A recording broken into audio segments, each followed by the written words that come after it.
What's up, Whiskey Wednesday crew? What's going on, guys? Welcome to the Master and Drum Whiskey Room. I am Jason C. And tonight, it's going to be a 90 proofer available bottle blind tasting. Should be a really fun night. Just when I got the Evan Williams 1783 and I was able to do the review on that one to bring back What's on the Shelf Wednesday. I was like, man, I'm really liking this one. I'm really wondering how this would go in a good blind tasting against some other great 90 proofers. So read the comments and got some good ideas for a good blind tasting.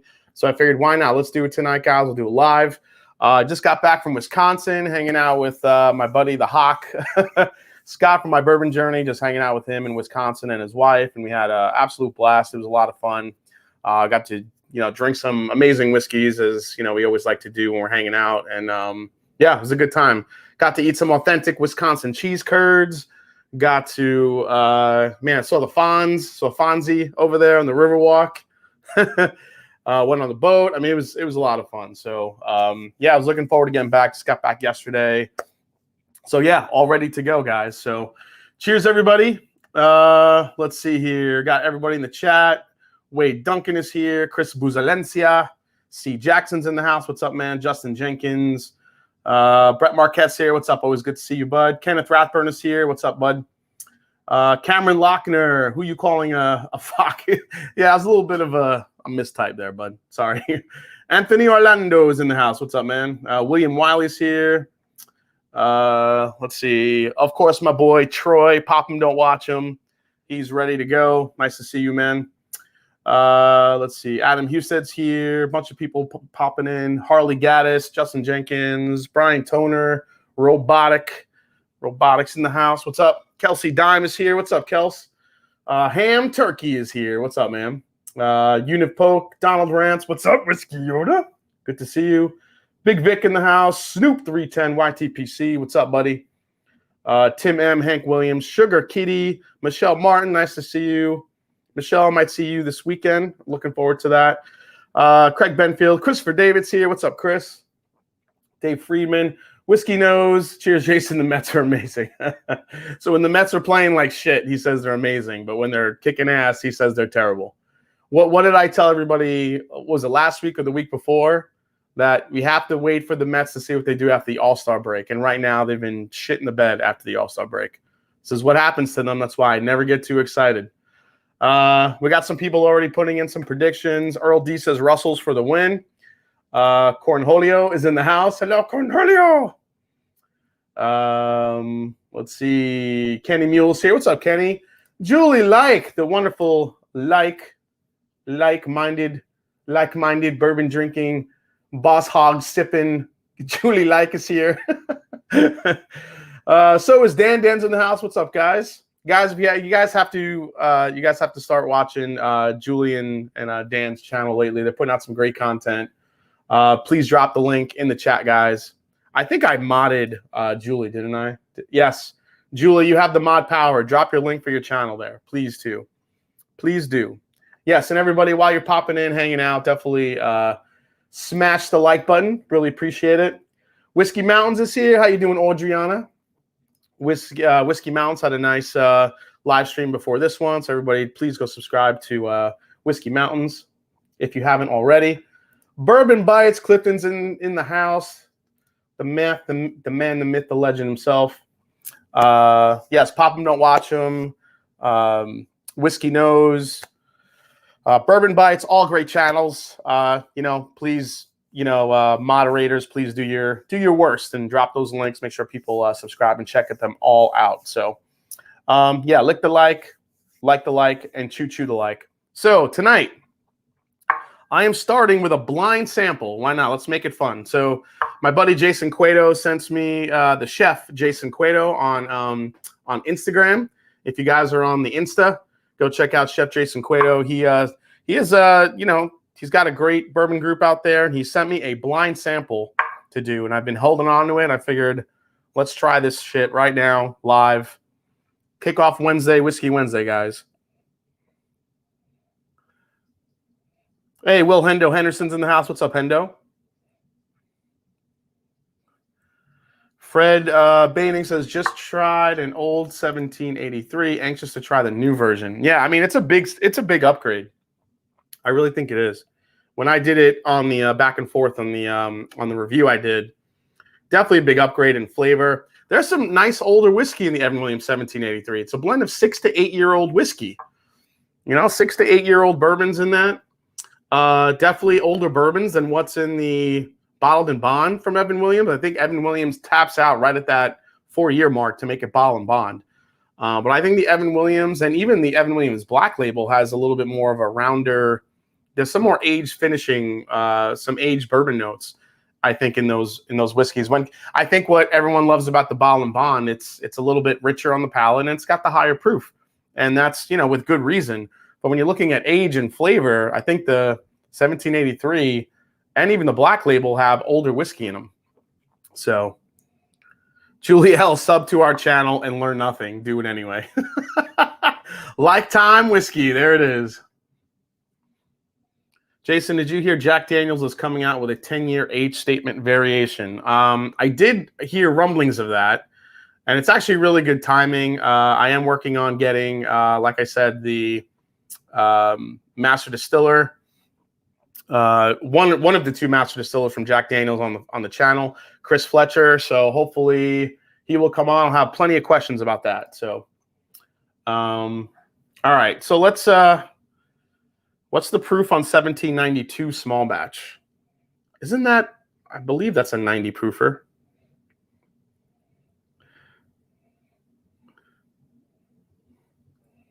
So on the nose here, I mean, it's definitely coming off of, I don't know, Jason has some different stuff. I figured maybe he'll send me a rum or something, but this is coming off like a bourbon. Hey, Eric McDaniels here. What's up? Oh, yeah, 90.4 maybe? That might be right. Yeah, this is a lot of caramel, vanilla. Nothing really jumping out of the glass here. All right. Happy Whiskey Wednesday, guys. Thanks for hanging out tonight.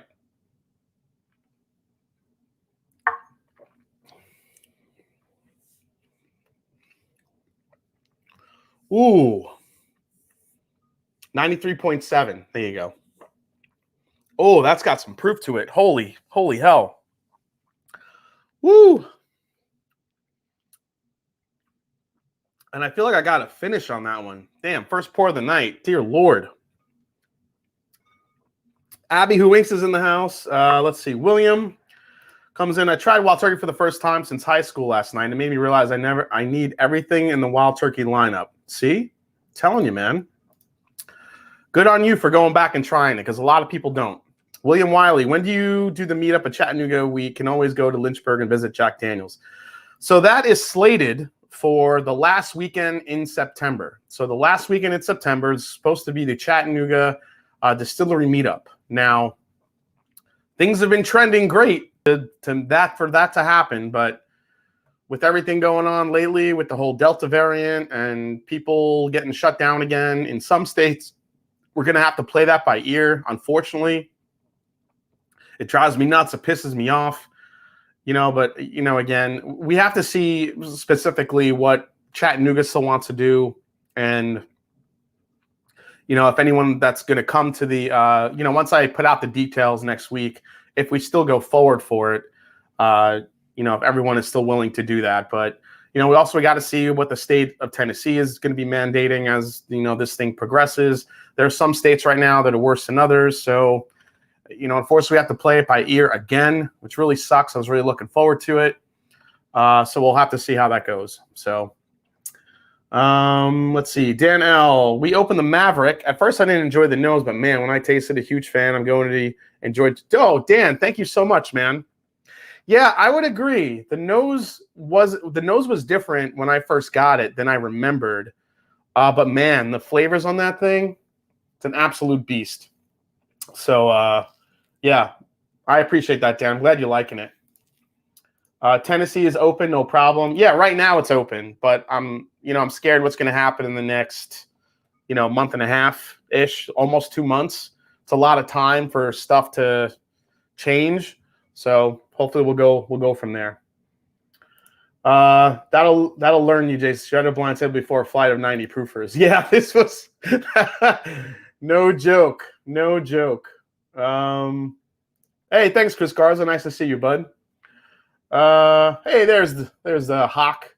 Cheers, everyone. Who is this guy on the screen? Doesn't the bourbon kill COVID? That's been my theory since last year. I'm not sure why nobody's catching on. What the fuck? Wow, stepping down to 90 after 120 plus last night makes you feel like you're drinking Kool-Aid. Very true. All right. So yeah, so Scott and I, man, we got to try some really great. Scott, while I was there, and to his credit, he cracked open his George T. Stagg 2017, which I did post on my Instagram, which was unbelievable. That's easily the best George T. Stagg I've ever had. I mean, it is a chocolate cherry cordial bomb in every sense of the word. It just got more cherries. It opened up.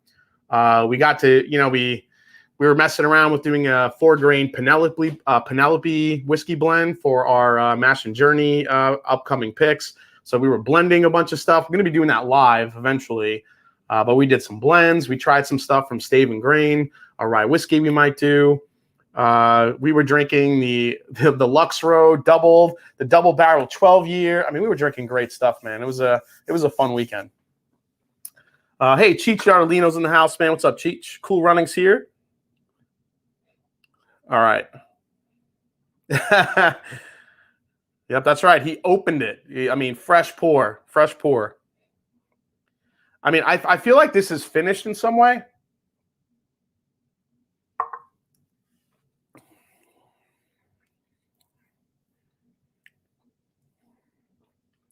There's a rich, like, fruit note I'm getting on this. I mean, it could just be fruity, but, man, I don't know if he's watching, but, man, high proof, something this, like, punch you in the face. Oh, my God.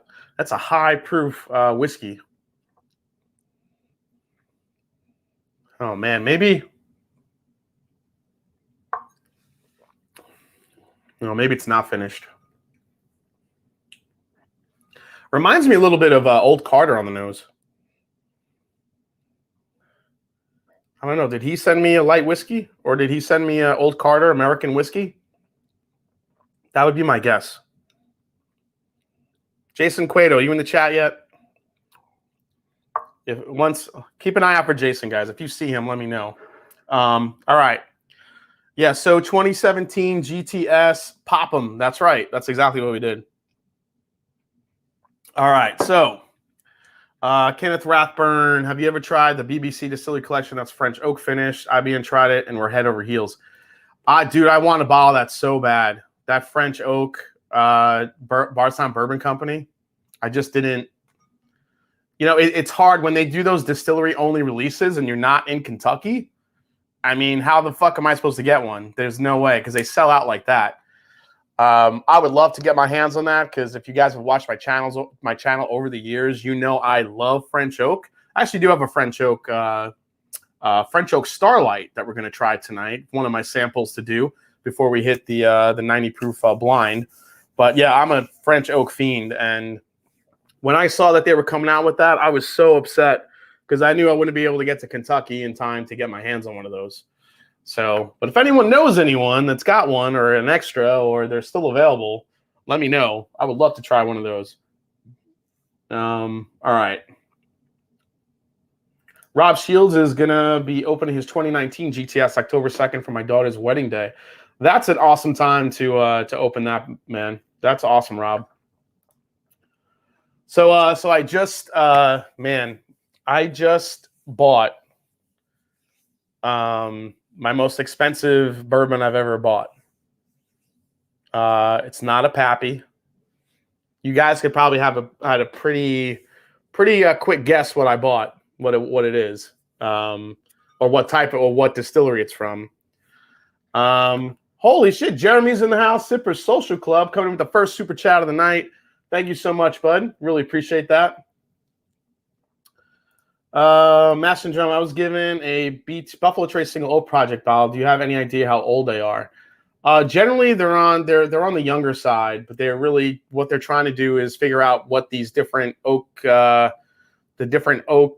variants and the certain types of chars and what they do. So I don't think they're super old. I think someone said that they're, 4 to 6, I think I heard. So some of them, they leave in older, but there's usually a breakdown every year online somewhere of like which batch does what or means what, and we'll give you the age. So try to look that up, Hendo. I think there's something out there usually. Let's see. Old Charter French Oak is great too. Yeah, I would love to try that, but that bottle's a fucking ghost. Never see that thing. Hey, Jason, just dropping in for a dram. Good to see you. What's up, Cars and Cubes? Nice to see you too, man. Dickel, no. Old Carter, no. King of Kentucky, close. Well, no, not really close. Nicholas nailed it. It's something turkey. Let's see. Most expensive bottle yet. Gonna guess Michter's 20. No, not that one. French Oak is just insane. Yeah, the French Oak picks are just ridiculous. That's my favorite Balcones still, the Froke. So I picked up recently a 12-year Wild Turkey cheesy gold foil from 1989. Yeah, I paid a little bit of a lot for it. That makes no fucking sense. I paid a little bit of a lot for it. A little bit of a lot. But 89 is supposed to be one of those magical years for Wild Turkey. And when the bottle came up, I couldn't say no. So, when you see some of that, sometimes, an opportunity just kind of presents itself and you're just like, oh my God. Negotiated a little bit down, but I grabbed it. It's on its way, and I cannot be more excited. I don't know when I'll open that bottle. Maybe if I have no idea. It would probably be a milestone that I'll open that up. We'll see, but it'll be opened at some point. I'm not going to hold on to it forever. Jason, is it King Kentucky? No, but that'll probably be the next bottle I'll have to pay a shit ton of money for, because I've conceded that I'm never going to get one of those just, working my contacts that I have, because it's so limited in where it goes. And a lot of the stores that do get it, do point systems and stuff like that. Here in Ohio, it's a lottery bottle. And, I'm like 0 for 21 with the Ohio lottery. So I don't expect it to get it there either. So it's like, I'm going to have to end up overpaying for one of these son bitches. And it just sucks. Have Rareburn on for that one. Yeah, he'll be the first guy to get a sample for sure. It always amazes me that bourbons that old are still even around. Yeah, I mean, it is. Some people just hanging on to them. Absolutely. Is that an Austin Nichols year? Yeah, I believe so. Yep. Let's see here.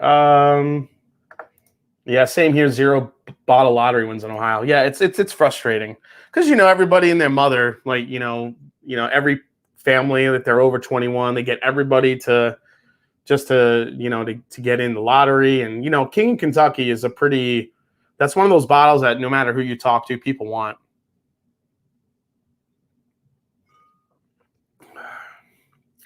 Yeah, Mark, that's the point of tonight. Just doing some fun whiskeys that people can find.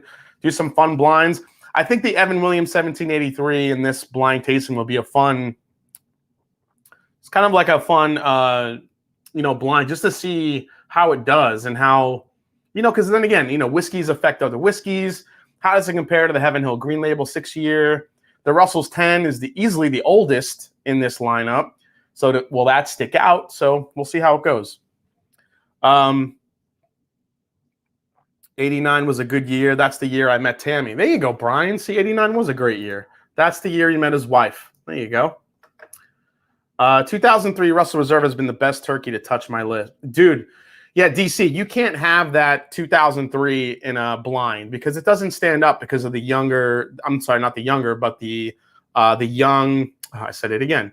It's 16 years old, but because of the low proof. It's got such a low proof point on it. It's like 89.5, but that was back. Remember, that was distilled. That was the last of the low entry proof wild turkeys that came out. So at barrel proof, it's only 89.5. So you put that in a blind tasting, it doesn't stand up. But you just kind of don't drink anything else. You have it on its own. You could really appreciate the flavors in that bottle. It's great. Greer Crabtree coming in with another super chat. On vacation this week, excited to stay up and watch this blind. Well, welcome in, Greer. Absolutely. King Kentucky is honestly one bottle don't regret paying secondary for. Not saying there aren't plenty more I don't regret. Yeah, Dan, like honestly, King Kentucky is going to be something I'm going to have to pay secondary for to get, unfortunately. I'm already preparing myself to get the 20, once the 2021 bottles come out. I've already conceded, so we'll see. Hopefully I can get one. They tend to go fast too, even on secondary. Let's see here. King Kentucky is the second best bottle I've had. M25 being number one. Dude, M20 and M25 are. I've had the M20. I've never had the pleasure of trying M25, but I've heard. I know the 20 is ridiculous. The 25 has got to be ridiculous too. The world's top whiskey tasters in the house. What's up, ADHD Whiskey? Always good to see you, man. And just because he's here, I have to show the wonderful artwork of DC when he made this. When I don't know if you guys remember that. I don't even remember what he made that for, but it was fucking hysterical. So yeah, there's me just twisting on ADHD. All right. Oh shit. All right. So Jason Cueto, I don't know if you're here, but if anyone sees him, I'm guessing that this is a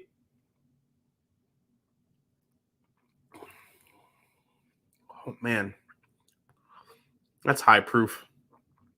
I think that's either either an Old Carter American or man, I am getting a lot of fruit on it though. Maybe it's a 4-gate, some 4-gate, like a 4-gate batch. I don't know which one, but something really high proof.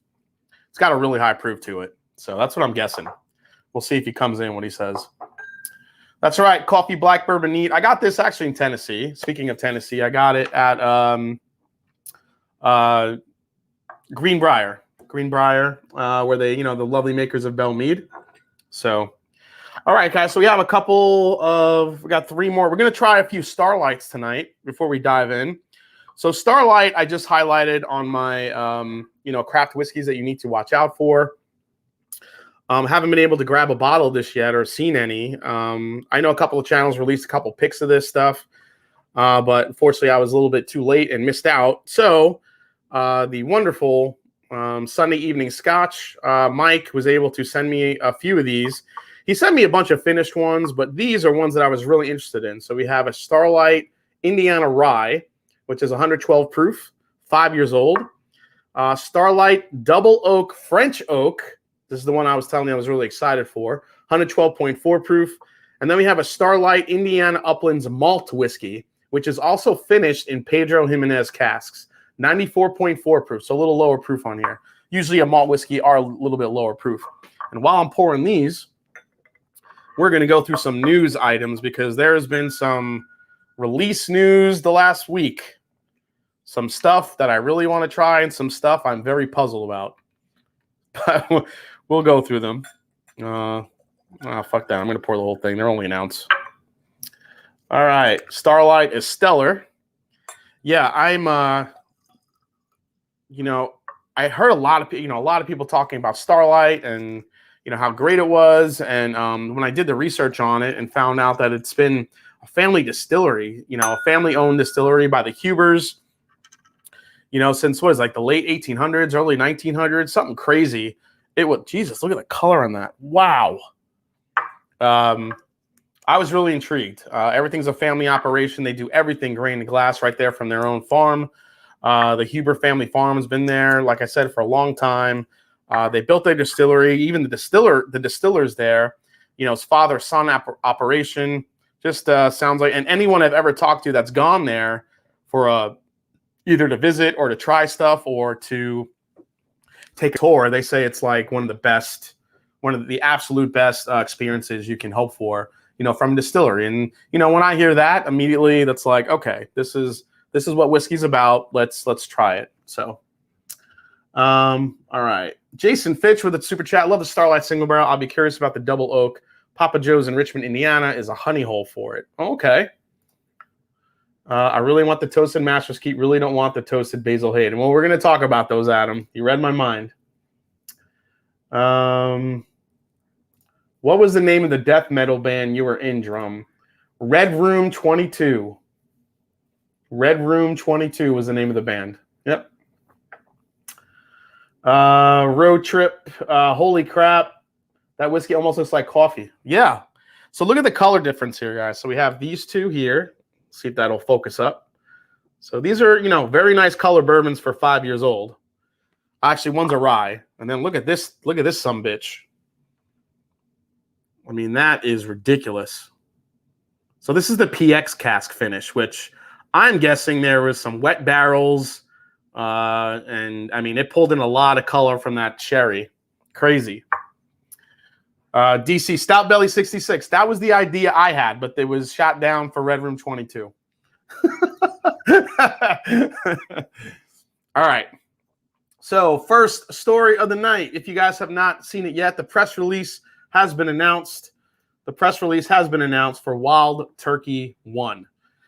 This is going to be the latest Master's Keep, a toasted oak finish. The difference here that we have tonight, guys, is we have some details about it. Now, we talked about this way in the beginning of the year, but we have some more, you know, this kind of is a yin-yang approach from Eddie and Jimmy.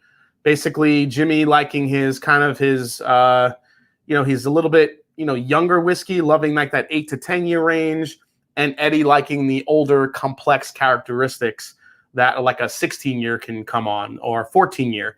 So this is a blend of 8 to 10 years with a 14-year-old whiskey. Both whiskeys are vatted, come together for a second maturation using a new oak barrel, specially toasted and charred in one of Eddie's favorite timber rick houses. That's right, Tyrone G. So if you guys have been seeing a lot of the barrel picks, actually the barrel pick that we did was a Warehouse G, and it was absolutely killer. It's been one of Eddie's favorite warehouses for a while. Suggested retail price $175. It's supposed to have notes of toasted and charred oak, result in enticing aroma of sweet honey and brown spice with vanilla, butterscotch, and caramel that evolve into a fresh and lingering toasted oak finish. So, now the proof on it says 101 proof. I'm not sure if that's going to be the final proof point. Yeah, so that's what it's going to be. It looks like. And so let me ask you guys. You have Wild Turkey 1. Now, it was an interesting contrast from when Rarebird 101, when the announcement came out for Russell's 13, Rarebird 101 said that, you know, the amount of reads that the press release got was exponentially higher than the Master's Keep the toasted finish. So I guess he was trying to explore, why do you think that was the case? And I'm just kind of curious in the chat, like, why do you guys think like that was the case? I just think, you know, yes, maybe we know the age of whiskeys that are going into that bottle, but honestly, we don't have a, you know, it's an NAS bottle, so there's no age statement on the front. It's not barrel proof, because if it was, it would probably be on the front of the bottle as well. And it's also a toasted bourbon from Wild Turkey, which we've never seen before. And toasted is still, there's a lot of people that love it, but maybe it's still coming off as a little bit gimmicky to some. I don't know. What's your take on a chat? I'm just curious what you think. Let's see here. Saying hi to some people. Abby Who Inks, who says, I have a Starlight Rye store pick. It's delicious, but hard to find around these parts. PX is coffee. That's right. Want to start a band, says Adam Hinson. I'm always, dude, as long as it doesn't, I don't know. We'll see. I mean, maybe. I don't know, Adam. You could email me. We could maybe figure something out. Dude, Jason is absolutely jacked. Yeah, I'm trying Whiskey Central. It's happening. Starting to shed some more weight. Starting to get a little bit more. I know what's the word now? Cut, swole, whatever. I don't want to be swole. I just want to be a little bit more, svelte. That's my word, svelte. I'll use that one. Adam Hinson says, take my money. Hanging AZ says if it's not turkey, it's wrap. Toasted Masters Keep. Time to start saving. Let's see. Hey, Mr. Whiskey Shits is in the house. What's up, bud? We're all nuts about how dark that whiskey is. You're noticing he's been working out. See what you're paying attention to. Just kidding, Shayla. Since you're a big Wild Turkey fan, keep an eye out for early mid-90s rare breed, 1855 reserve, the rare breed export to Japan. Got a 91, 92, 95. The two have been open are made. I've heard really good things about those.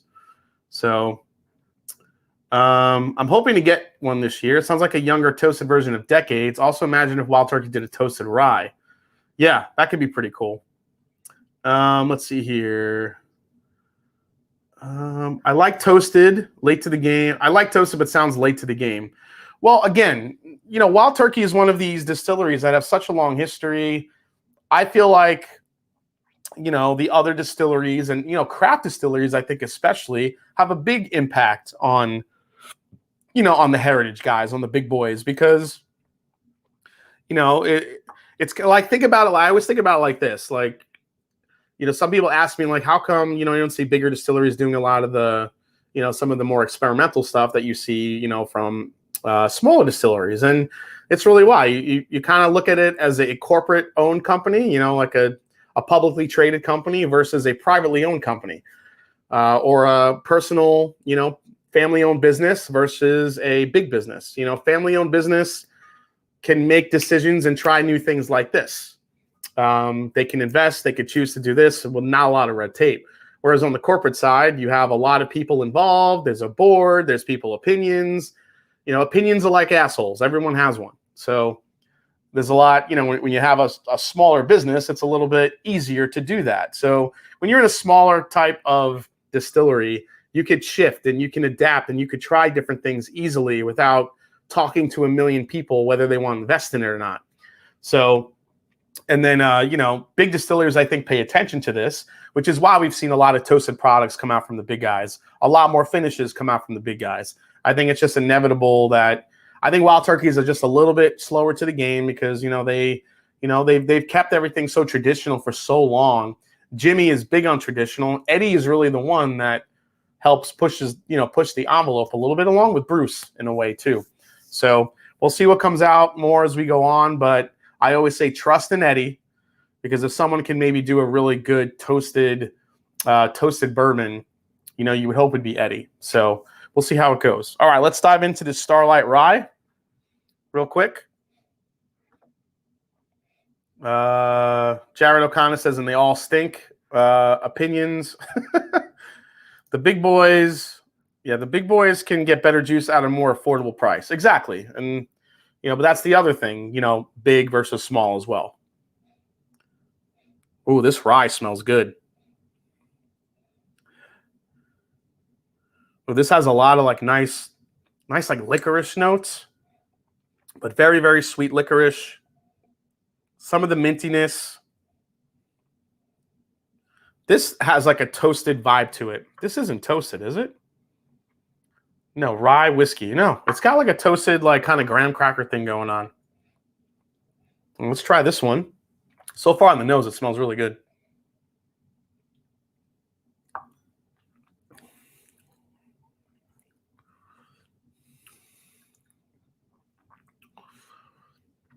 All right, so when it first hit my palate, I literally got like a wine flavor. Like I got like this, like a white wine sweetness to it. And then as soon as it hits the back of the palate, it was gone. Then I got more of the spice, the mint, a little chocolate. That's crazy. It's also delicious. That's really, I haven't really had anything that in a rye. That's pretty unique. Whiskey She Wines in the house. What's up, Sam and Bobby? Miss you guys. How you guys doing? If that's Sam, how you feeling, sweetie? Hope you're doing good. Hope you're feeling all better. Glad to see you. Glad to see you home and hanging out and back on live streams. I watch you guys. Don't worry, I do. I'll take the Masters Keep toasted. Anything turkey will be good. Feeling good. Back to normal. That's good to hear, Sam. All right, yeah. I'm liking this one. That's a good, that's a really nice rye. It drinks a little hotter than 112 proof. I mean, you feel the spice. It lingers. Anyone else in the chat has had this one, the single barrel Indiana straight rye whiskey from Starlight? I'm curious about your opinions, even though we just said opinions like assholes. Everyone's got one, but it's true.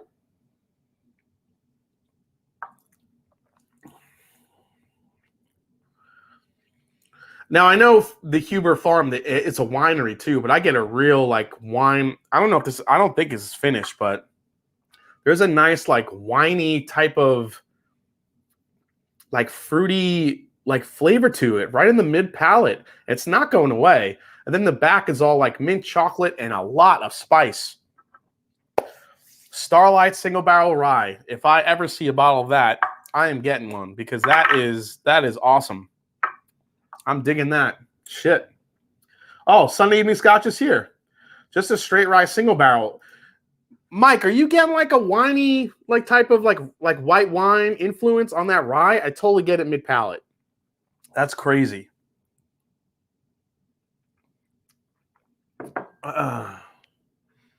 Gunpowder and fruit roll-ups. Been trying to try Starlight's maple finish rye, but I kept passing it up. All right, next story real quick before we go on to the next one. Then we're going to get ready for our 90 proof blind tasting here. This one. Now, I know someone mentioned in the chat, but here's the full lineup. Basil Hayden. So if any of you guys have not seen, these are going to be the new bottle design for Basil Hayden. I'm digging the new look. I do like it. Even though I'm not a fan of Basil Hayden, I'm digging the new labels. I think they're kind of cool looking. I like it kind of better than just kind of that piece of paper, you know, on the front. It still has like that. It still has like that nice copper belt going over it, which is kind of cool. Will Henderson. Nope. You need one more nope, dude. There's 4 of them. Tim Evans next. Love it. So, all right. So here's the thing with, so really what we're focusing on, guys, and I want you to just look at the one all the way on the left, which is the toast. So the toast is the one that just got announced. Now, this is in lieu of a traditional rye grain, Basil Hayden toast. Now, remember, Basil Hayden is the Jim Beam high rye bourbon mash bill. So instead, for toast, instead of using the rye grain, Basil Hayden toast is made using U.S.-grown brown rice, which imparts a hint of sweetness and a touch less spice, while a secondary toasted barrel finish draws out notes of caramelized sugar and toasted wood. After aging, the toasted brown rice bourbon is blended back with more brown rice bourbon, which has been rested in level 4 char barrels to achieve a final product with complex flavor, grounded in sweet vanilla and rich toasted notes.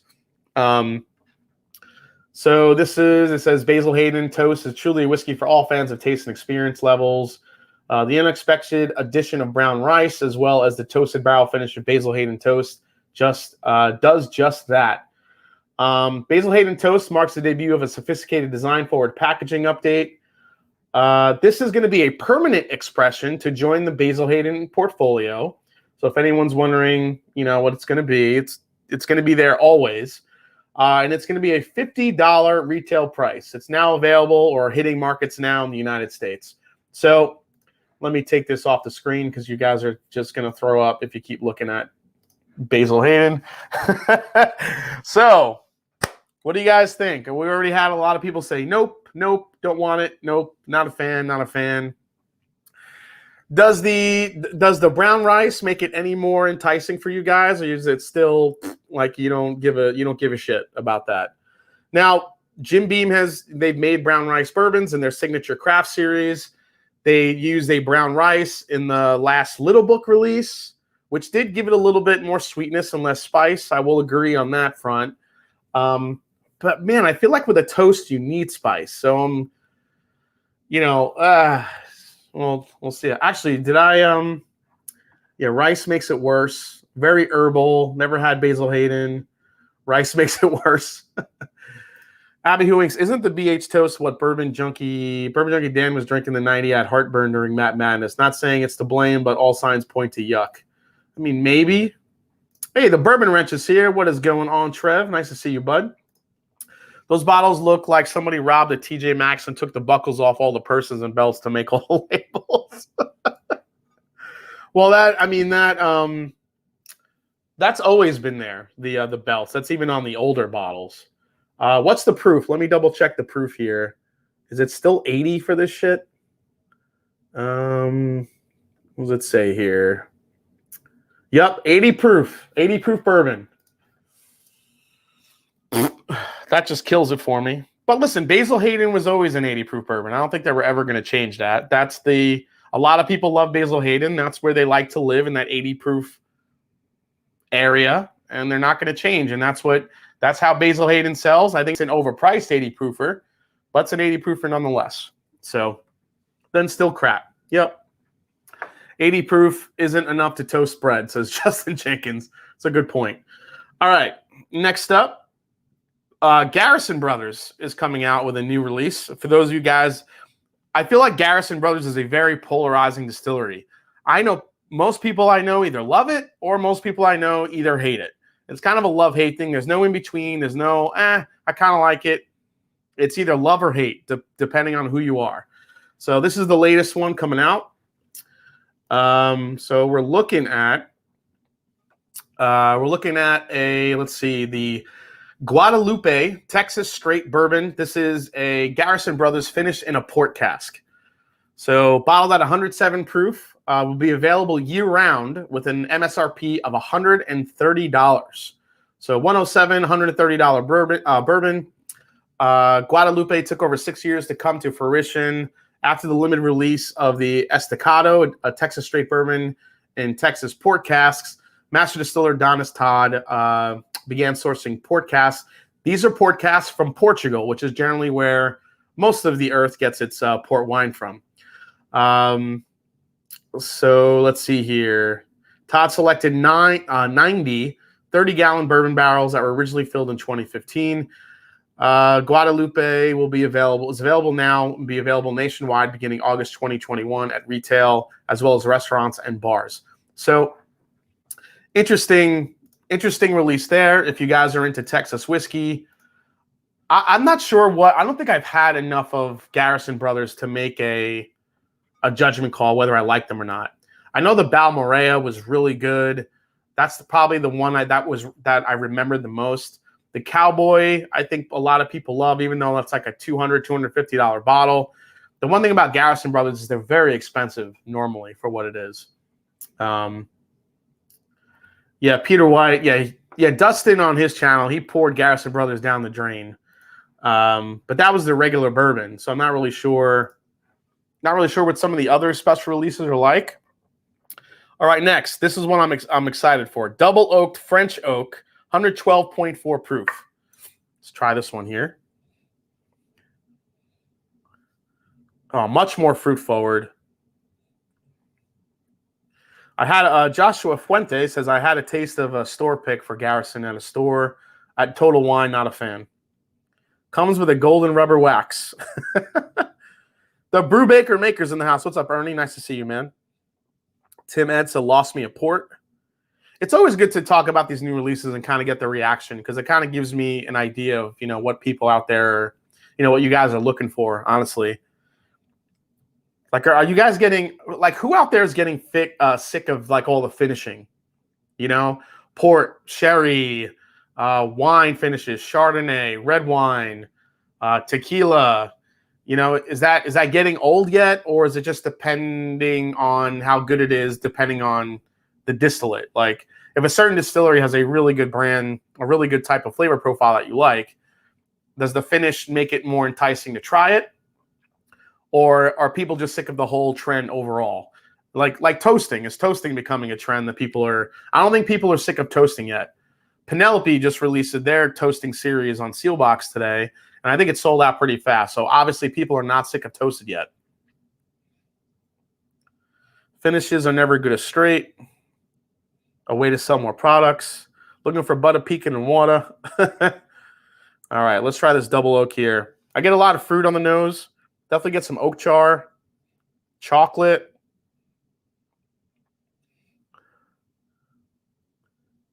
Definitely some spice. French oak always brings such a nice spice to a whiskey. I think the finishes work better for Scotch than bourbon. Angel's Envy is good. Kenny Mule's getting bored with finishing. Agree. Just make some damn good bourbon. Sunday Evening Scotch says, for me, it's barrel by barrel. Oh, that jumped up. Some finishes are just hiding inferior whiskey, but some are fucking great. I would agree. I think some people use finishes in a way that they're hiding, you know, a youthful whiskey, in which we've seen that before. And then sometimes people use the finish the right way to enhance or complement what's already there. So I think if you do it right, it's good. If you're doing it just to sell bottles, then that's where it becomes problematic. All right, let's try this one.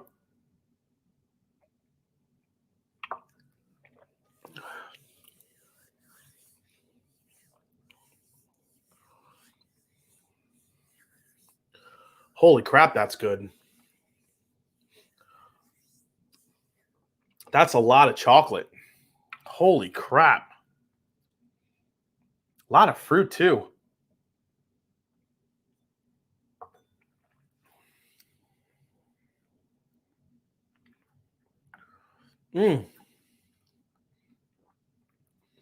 Chocolate, spice, a little bit of smoke. Also getting like a apricot or a peach like type note in there too. That one's all over the place. That one's really good. I thought EC Toasted was delicious. I was kind of on the fence, but like when I revisited it, like for me, that bottle needed a lot of airtime before it got really good. And I think most toasted bourbons need that too. So when I finally review that Master's Keep 1, I'm probably going to make sure there's a good amount of pours out of it to give it a fair, you know, review rather than, you know, a neck pour.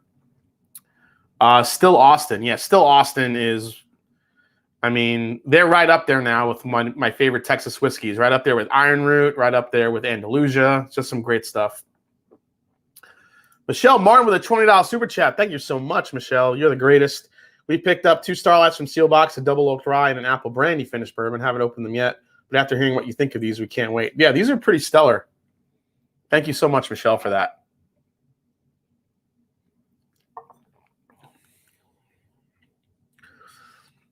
And this gets very dangerously easy to sip as you keep sipping it. The spice kind of like, it doesn't go away, but it just kind of, you know, takes a little time off there. And then it comes right back on the finish. So you get all the fruit, the spice, the chocolate, the dark fruits, a little punch of like apricot. And then it kind of goes away a little bit. And then all of a sudden the spice comes right back. That's very typical of a French oak, actually. Just awesome stuff. Yeah, the Chattanooga Tawny Port is really good. There's something about the way the Chattanooga, the Tennessee High Malt worked with a port finish. Really, really good stuff. Chef Jason Cueto here. Good job, Jason. Blind was Old Carter, 13 years, single barrel, 67, 119.5 proof. What? Nailed it. So that blind, that's only 119? Dude, that thing drank like 130 fucking proof. That's crazy. Only 119, it drank. Well, maybe it was because of my first pour. Dude, that drank hotter than that. But yeah, that tasted like Old Carter.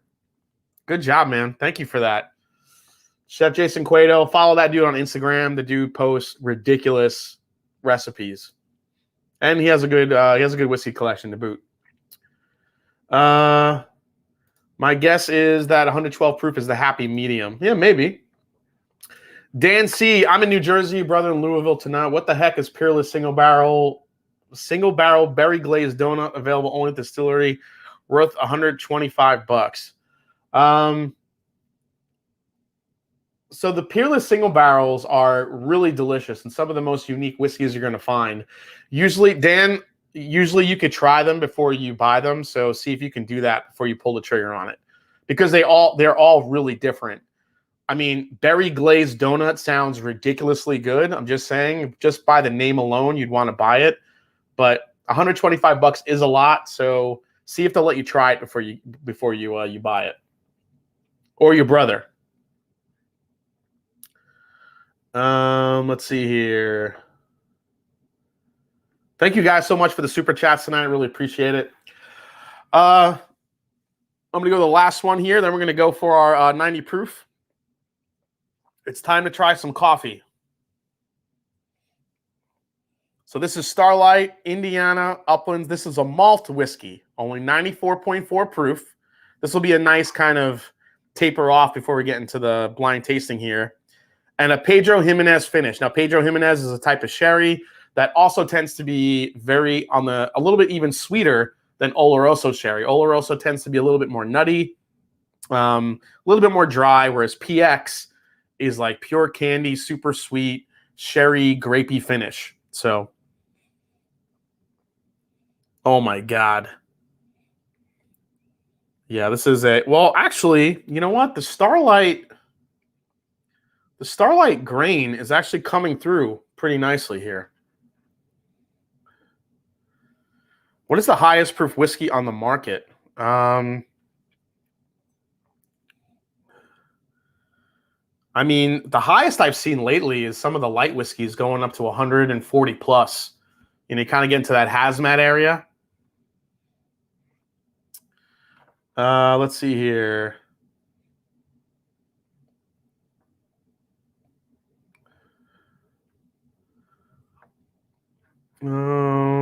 Just checking the chat, guys. Yeah, Obtanium. Yeah. Yeah, it does. It looks like the Balcones Froke. Absolutely.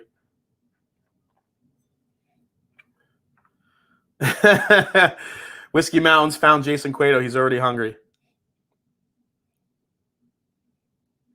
Yeah, that's crazy. That I'm really happy I nailed that one. I'm happy. Well, maybe coming off the blind last week, I was able to pick up the Old Carter. But yeah, the Old Carter was good. Hashtag nailed it. We'll see if I do any better on the blind tasting over here. But yeah, you can definitely smell the malt in here. There's a lot of smoke. I'm getting a nice smoke, what do you call it? Like smoke char, little like barbecue smoke almost. It's not peated, but I'm getting a little smoke note here. Getting a lot of the raisin, chocolate. Yeah, I get a lot of smoke in this. Like sweet smoke. Like almost like mesquite barbecue going on in this one.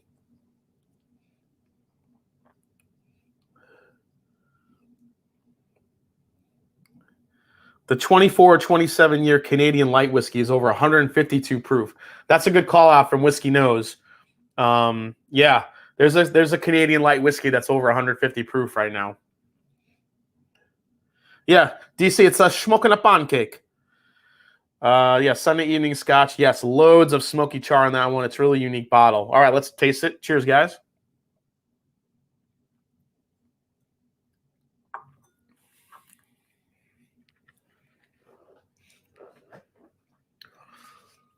This tastes like a Texas single malt, which is interesting. It's got a ton of chocolate, a lot of like rich raisin and dark red fruit. And again, more of that like sweet, like barbecue sauce note coming through on that. That's one of the funkiest things I've tasted in a while.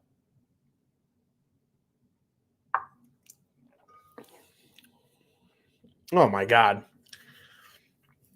It's like someone put like barbecue sauce on my Hershey's chocolate bar and then threw it on the barbecue. Got a little bit of honey too, like some dark honey notes in there. That is a wild, funky ride, man. I have not tasted anything like that.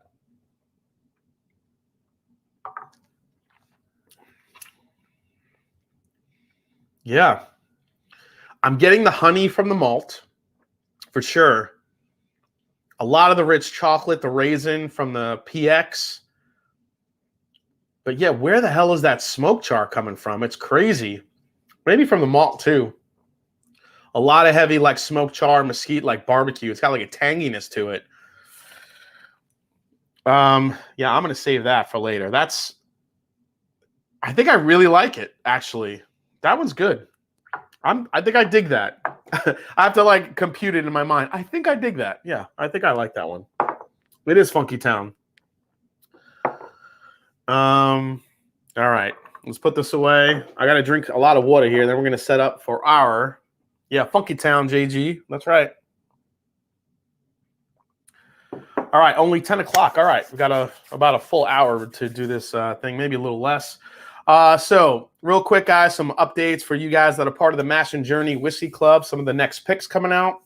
The next pick we have coming out is our Backbone Bourbon. The Backbone Bourbon that we just that's coming really soon, guys, is a God, it's almost 7 years old now. It's almost 7-year MGP 21% high rye bourbon finished in an Oloroso sherry cask. That's absolutely stellar. That one's coming up next, followed very soon by, guess what's ready, guys? The Rebel and the Ezra Brooks bourbon picks that we did from Lux Row. So those are coming right after the Backbone, and then soon after we'll probably see the Old Elks. So I have the label that I'm going to show you guys tonight for the Backbone one. So I'll show you guys what it's going to look like. I don't know if everybody will get it because it's kind of it's like a throwback 80s thing, but we'll see if you guys in the chat get it. Hopefully you do. But this is going to be the label for the the Backbone. Here we go. There it is. Backbone Bourbon. Oh, sherry. I'm in love. MGP Bourbon. There's the barrel date, 3/5/15. So we're right at that. We're a little over 6 years, about 6.5, and it was in a sherry barrel for almost a year. So 113.4 proof. It is cask strength, and it's an absolute stellar bourbon. It's just awesome. So I'm gonna see if you guys in the chat have any idea what I'm showing you right now. There you go, Steve Perry. Rebel Yell, I want 4. Kelsey Dime, what is the price point on the Backbone? Not sure yet. We'll get to you on that one. JG Whiskey Wednesday. Lisa Grimm, thank you so much for your super chat. Really appreciate that. Oh, Sherry. That's right. Sherry Perry. That's right. All right. So that's going to be our next pick. That's going to be the label on there. So we're really happy to bring that one to you guys next. You know, we weren't sure if we wanted to do a finished one right away, but an Oloroso Sherry cask strength NGP with 21% rye really piqued our interest because you got the sweet and the spicy at the same time. And when we tried that sample, we were like, Jesus, it's a very, very dangerous sipping bourbon. So if you guys want to get your hands on one, feel free to join Patreon of either me or Scott, and you have a chance to get one of those. So, all right, it's blind tasting time. All right, so I got these all poured. I have the labels underneath of what's in the glass. All right, we have our 6 bourbons here, right? 6, yep, 6. And again, this is because I did the old Carters last week, and all of those are, a lot of people were like, well, that's great, but I don't see those. Well, these are 6 bourbons. Well, 5 of them. The Heaven Hill Old Style I'm not sure if these are still hanging around Kentucky, but I'm sure they are somewhere. Those are a little bit harder to get. But the other 1, 2, 3, 4, 5, Old Forester 1870 is in this lineup. So that's going to be here in this lineup, along with Russell's 10-year, along with Four Roses Small Batch, Buffalo Trace, and the big dog, Evan Williams 1783. So this is the bottle really why I wanted to do this. I feel like this is a new 90 proofer in the market, and I really think it's a big step up from the black label, not the black label, but just the original Evan Williams 1783. So I really just was curious to see how it would do.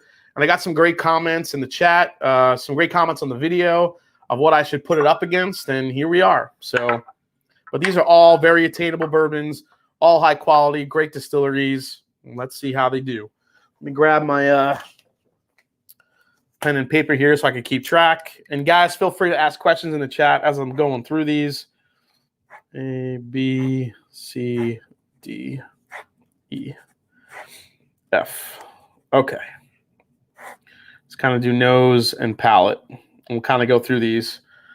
And we'll see what comes. Now, being 90 proof, you wonder if you're going to pick up any of those little intricacies that each distiller, brings to the table. Let's see here. Birdies and Bourbon says, you asked about finishes and toasts and sticking around. Do labels, stickers stick around? It's a really good question. I think, so Four Roses already did it. I think there's another distillery that actually dropped the hammer on doing stickers as well. I just can't remember what it was. But yeah, I think we're gonna stop seeing, I don't know from everybody, but I think the big heritage distillers, unfortunately, you might see the stickers go away. I think that's just the way it's going, which sucks because, doing a sticker, like I said, and doing something memorable, there's two different types of stickers. You have the sticker that commemorates and actually is a throwback or a callback to the experience for everybody. A lot of people, a lot of us in the whiskey industry or people that are in bourbon groups, they're fortunate enough to do barrel picks a lot. But there aren't a lot of people that get to do that stuff. And when you don't have a chance to do that all the time, and then you get to go on one, having the sticker kind of commemorates that for you. It's a remembrance. It's it's almost like a badge of honor, and you want to show it, and you want to look, I helped on this pick. This is the sticker. We had a great time. You could kind of remember it, talk about it. It's really what whiskey's about. But then you have the stickers that are done in poor taste. They kind of push the envelope a little bit more, whether it be, I always make fun of the ones that, you see, certain stickers put Disney characters in certain bad situations that Disney probably won't like, or, movies or quotes, or, sometimes they'll get political. And in today's day and age, it's just like, you don't want to kind of push that envelope. So I could see why distilleries would want to shy away from that. But at the same time, you almost want to, I feel like there should be a sticker guidelines. You can't do this, you can't do that. Maybe you can't do this. Maybe that's some sort of censorship in a way. But I feel like if you just leave stickers to the point where you're commemorating the experience, I think you should be fine. Just that you have a lot of stickers out there that push the envelope and make things a lot more controversial than they need to be. And I think that's the issue, unfortunately. Let's see.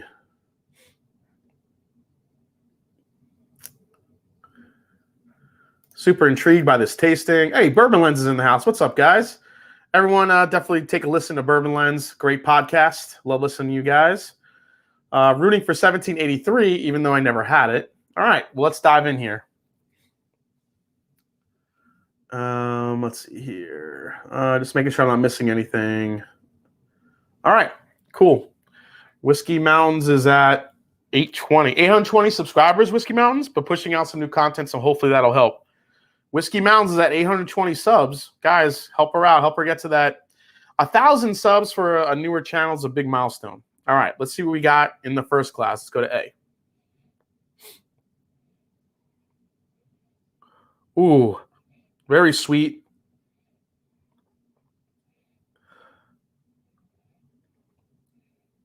Am I getting a little banana in that one?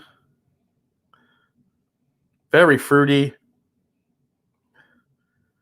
I mean, the banana makes me think a little Old Forester, but sometimes Four Roses will come off with a lot of those fruit flavors too. So I don't want to guess. I don't know if I'm going to try to keep from guessing in my head because I really just want to see which one ends up being my favorite here tonight. Now, most of these I don't really go to a lot, except for the Russell's 10 I'll drink from time to time. Buffalo Trace here and there, but the Evan Williams 1783 is one that I really like. So I have a smaller bottle that I got upstairs that I use in either cocktails or sip it. It's kind of been one of my go-to sippers lately, just to test it out. Yeah, very fruity, a little peachy. This is coming along more on the peachy side. All right, I'm going to go for a sip here.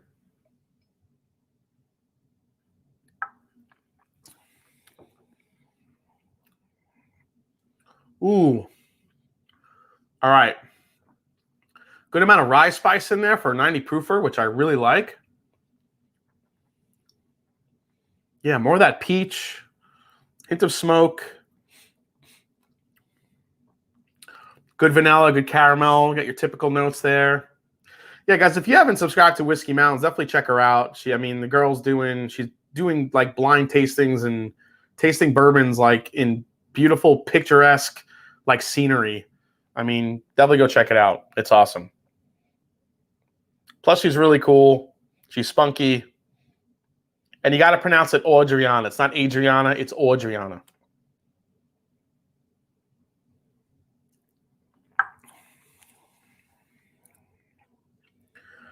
Yeah, I'm getting some nice rye spice there. Ooh. All right. The first one being A, it's really nice. I like A. It's got good balance. It's more on the fruit side than like getting into like your typical caramel vanillas. I mean, they're there, but the rye spice and the peach spice is what's kind of, or the peach flavor is what I'm getting mostly. Yeah, Audriana, like Sopranos. Hey, Audriana, get over here. Audriana, get the fucking bourbon, get on the mountain. Let's go. Let's get over this shit. Go taste the thing. Come on. I'm done. Let's go.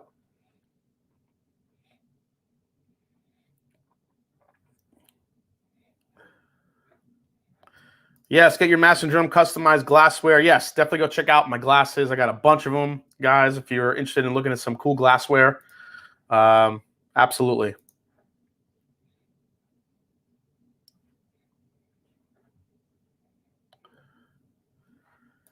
I'm recording that and using it for my advertising, Jason. There you go. Just keep doing that. So when I was at Scott's this weekend, I had to do the Italian voice, like the Goomba voice, and then I had to do the voice I do for my mom every time. And my mom doesn't sound like this at all, but I always give her that same voice. It's the voice that I make fun of when she went into when she went to Justin's House of Bourbon, and she saw her favorite bourbon in the world, Henry McKenna, on sale for like $150. And she was like, "Oh my God, this is fucking ridiculous. Why is this so much, Jason? I fucking hate it. This is ridiculous.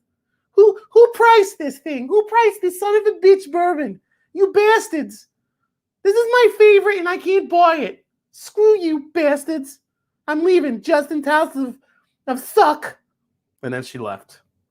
That's exactly what went down. I'm only kidding. But I love Justin's House of Bourbon. Just anybody from Justin's House of Bourbon watching, I love it. It's just that my mom gets Henry McKenna for retail, and then she saw that price and fucking flipped out.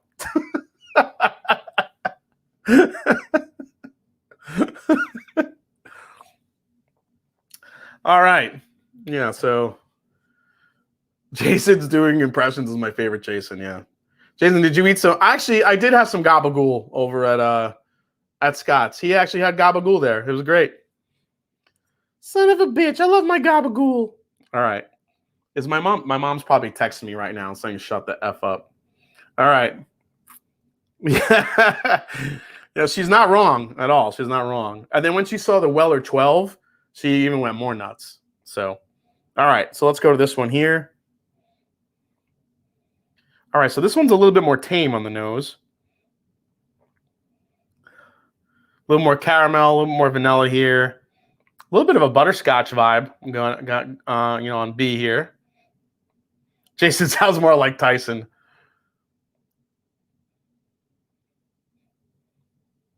Yeah, Mike Tyson's probably one of those impressions. If I do it, I'll probably end up sounding like, doing my mom's voice. Well, Jason, does your mom still let you come home for Thanksgiving? Jason, get over here and slice the freaking turkey. Come here, slice the turkey. All right, let's try this one. Not getting a ton off the nose. It's pretty light. Let's see.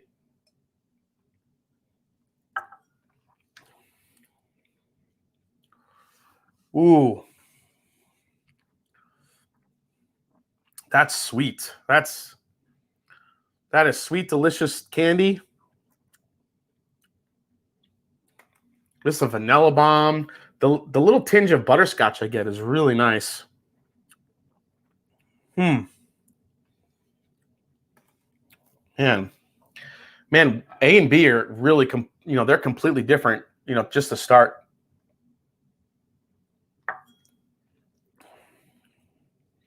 Thanks, Jojo. Appreciate that.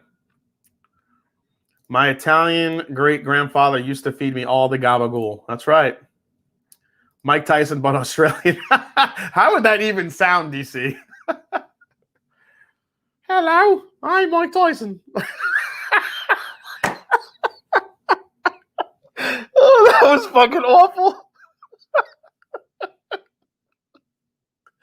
Hello, I'm Mike Tyson. Throw a shrimp on the barbie.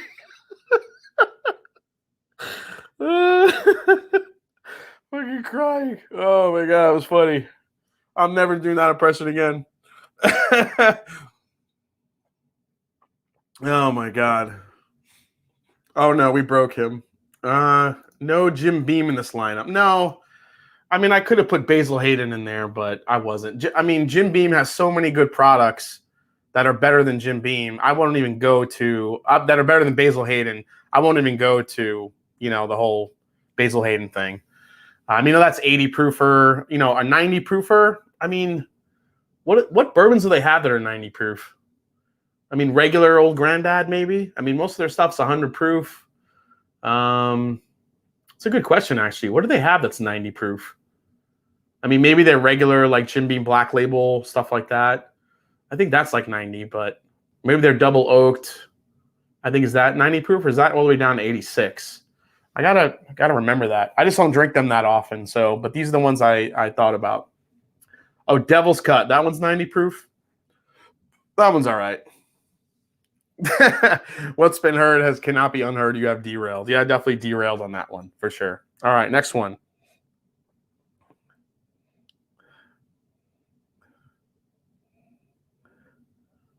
Oh, okay. This one reminds me of A little bit. Oh, maybe not. No. In the beginning, it reminded me of A, but now it's kind of off the rails here. All right. C, I'm getting, I think, the banana, which makes me think Old Forester, but again, I haven't had that Four Roses in a while, and Four Roses can sometimes bring some of those extra fruity characteristics too. Yeah, guys, please hit the like button if you can. Really appreciate it. That's the drum. After that Mike Tyson impression, I need a drink. Yeah, so do I. Devil's Cut is 90. Okay, so Devil's Cut is 90. All right. So that's the 190 proofer. Yeah, I got some cinnamon on here. Some like banana. Definitely vanilla. I love the cinnamon note on here. All right, let's try this one.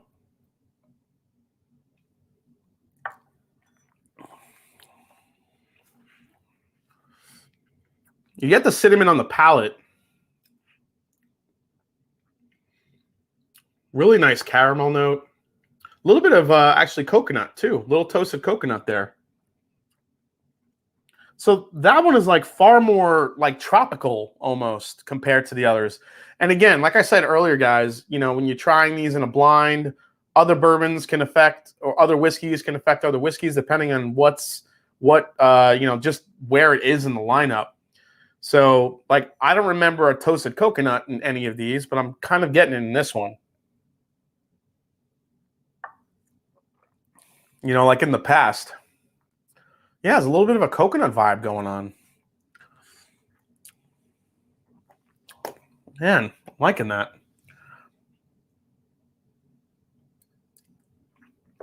I mean, Dan Like said, Master Jim, you could have put Pappy Van Winkle's 20 in on this blind of 90 proofers. That's so true, man. Yeah, 90 proof Pappy Van Winkle. Man, one other thing about Justin's House of Bourbon, when I went there, it's amazing. Like, Justin's House of Bourbon has the most incredible like whiskey library that's just been beautifully curated. I mean, just the wall behind the glass of just, I mean, everything you could think of, going all the way back to, you know, Prohibition, pre-Prohibition. It's incredible. And it's funny, like you kind of, you know, whiskey geeks like us who know about some of these brands, you know, we could kind of appreciate the entire, you know, lineup and, you know, look around the glass and just look at all the different, I mean, when you see, you know, a Red Hook rye in there, I mean, that's one of the rarest whiskeys ever. And, you know, a lot of people just don't pay attention to it. You know, the guys that want to go to they see Justin's House of Bourbon, they go in, they go to the glass, and they see the Pappy Van Winkle lineup. And then it's like, duh, and then like drooling and just like completely looking at it. It is. It's amazing. Like, love it or hate it. Love it or hate it. Pappy Van Winkle and just Buffalo Trace in general just has such a hook on any new bourbon drinker coming to the into the game. So it always blows my mind when I see it. And I don't think it's a bad thing generally. I think it's a bad thing if you only think Buffalo Trace is the, you know, God's greatest, you know, whiskey ever created, God's greatest bourbon. Because, you know, basically when you first come in, that's kind of what you know for whatever reason. I was the same way. You know, I'll admit it. I was the same way when I first came in. I wanted Blanton's, I wanted Elmer, I wanted to try Pappy, all the Buffalo Trace brands, you know, Eagle Rare, all that stuff. But it's like, you know, when I get that part, and I, you know, hold no ill will towards anyone that thinks that way in the beginning, but you really have to just start, you know, branching out. And listen, if you have the chance, like any new bourbon drinker out there, if you go to a bar or Justin's House of Bourbon, someplace like that, and you're drinking Pappy Van Winkle, if you pay the money to have a pour of it, especially the 20 or the 23, you know, the 90 proofer that Dan Like mentioned, do yourself a favor. Tell the bartender to pour a couple of other 90 proofers and then hide the bottles and then blind it.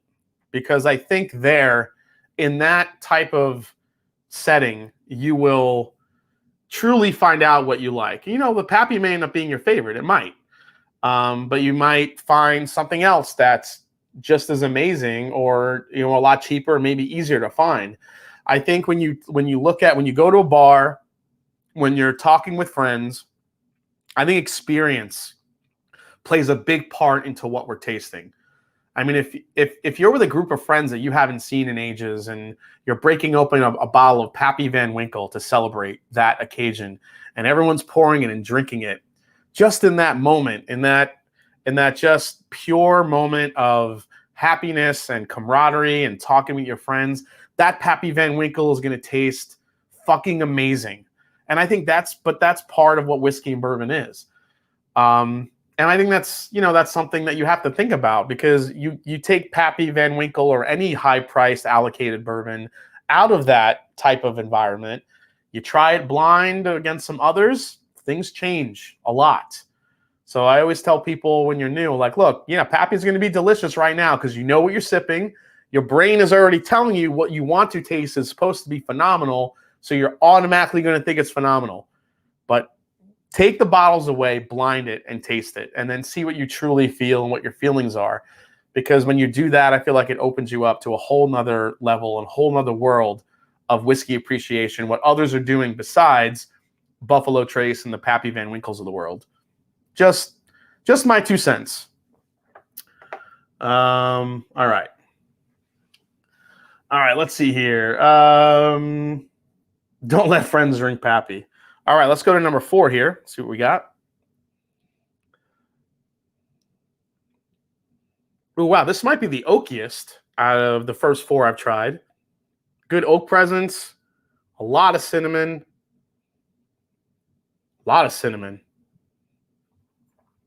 Little nuttiness here.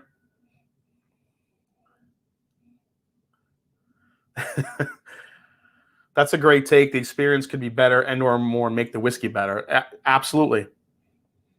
It's happened to me. I mean, I've been among friends and trying different things and tasting whiskeys, and maybe it's better than I thought it was, you know? But seriously, where's the Russell's Reserve 13 in Ohio? I think it's going lottery, Adam, unfortunately. I think it's going to be a lottery item from a couple of the guys that I talked to behind the scenes. I think it's going lottery. Master and Drum, I completely agree. You taste the bottle, you see as much as the whiskey inside. That's a perfect way to put it, Dan. Absolutely.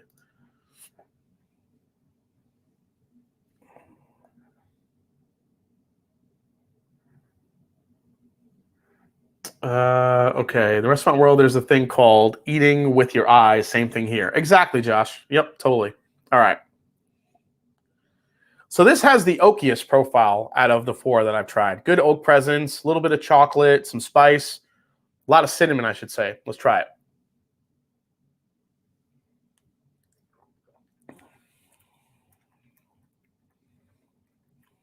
Ooh. I like that one a lot. I'm digging that one. That one has all the things. It's got spice. It's got chocolate. It's got oak. Good balance. That might be more interesting than the first three.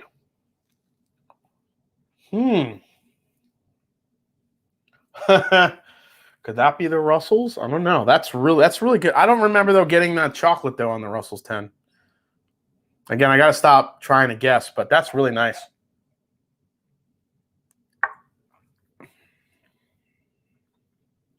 It's easily the most balanced, I think. A was coming off, like I said, a lot, very, very fruity. A little bit of rye spice there. Not super complex. B came off as very, very sweet, very candy, a little bit of butterscotch, which I loved. Not really much of a finish, though. C was giving me like the banana toasted coconut. It's got like a lot of tropical notes going on. And D is probably the most traditional. I'm getting a lot of caramel, rich vanilla, oak, spice, chocolate. You know, D could be the leader in the clubhouse here. All right, let's go to E. See what we get.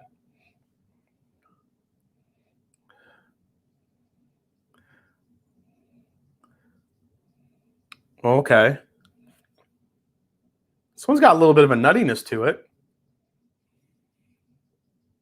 Digging this one. Again, good spice, good cinnamon. A little bit of citrus. Wait, what was that? I just like moved the glass away and I got like a nice vanilla cream note. Okay. I'm in. Here we go.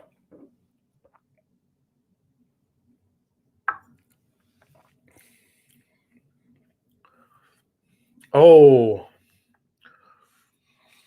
Ooh, this one's coming right after D.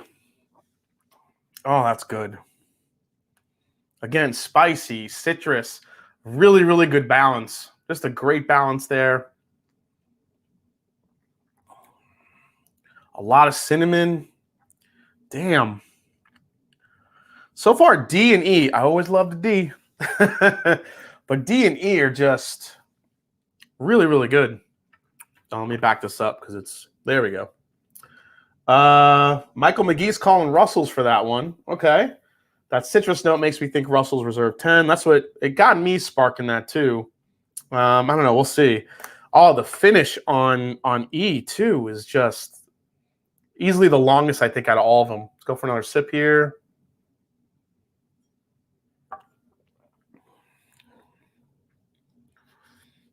I don't know. There is a nuttiness to it as well, though. That's throwing me off. But that's good. D and E so far, I think, are surpassing A, B, and C for me a little bit. Just based on overall experience. All right, I got to go to the last one here. Letter F.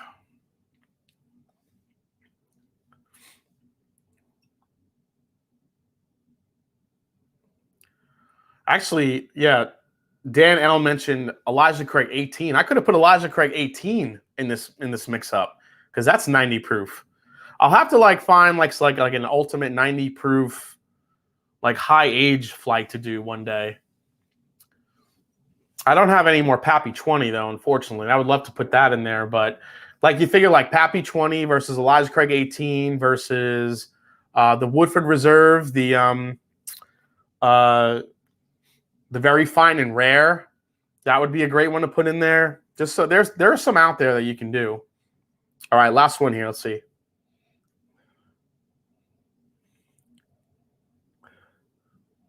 Oh, this one also has a nice spice. Man, this is crazy. The first three here are like just pure candy, sweets, peachy, fruity, tropical. And then these three were getting into the oak and the spice and the cinnamon. So it actually worked out to be kind of a nice, like a split between the six. So Bourbon Tech says, luckily came across a Russ Road 13 today. Pretty damn tasty for a newly open bottle. Yeah, I would say it's pretty damn tasty. All right, I'm going to try this one here.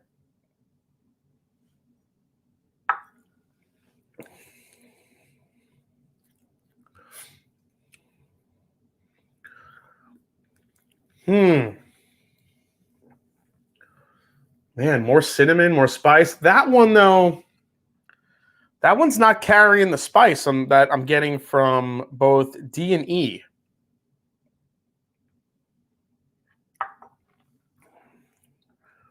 Oh, yeah, Barter House. That would be a great one, too. Good call.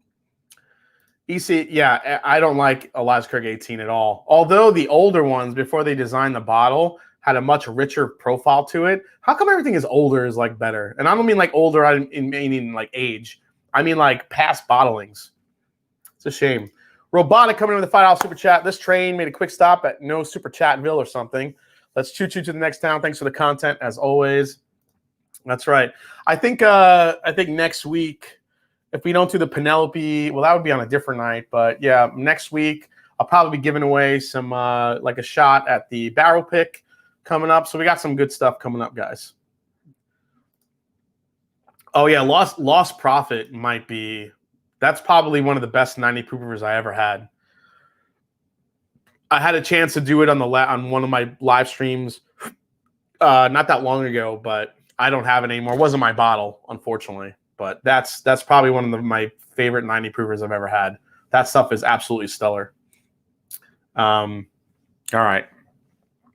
One more sip on the last one on F here.